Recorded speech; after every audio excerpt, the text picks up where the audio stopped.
Lebanese anthropologist Fuad Khuri recalled being taught at university in the 1950s how to use calipers to measure the heads of his classmates and relate these measurements to ethnic ancestry.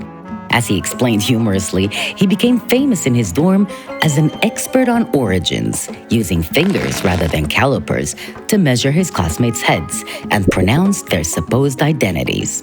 This incident and others appear in Elise Burton's research and clearly show that even after 1945, ideas about racial classification continued to shape science and society in the Middle East and worldwide.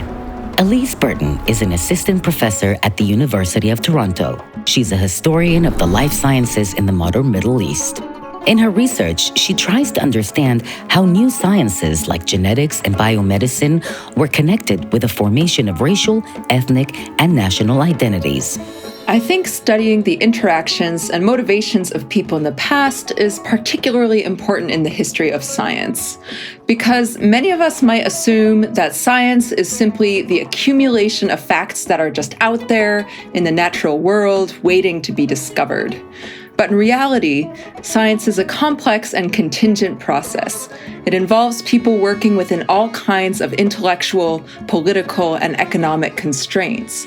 So studying the history of science is a powerful way to understand how this process shapes and sometimes limits human knowledge, both in the past and in the present.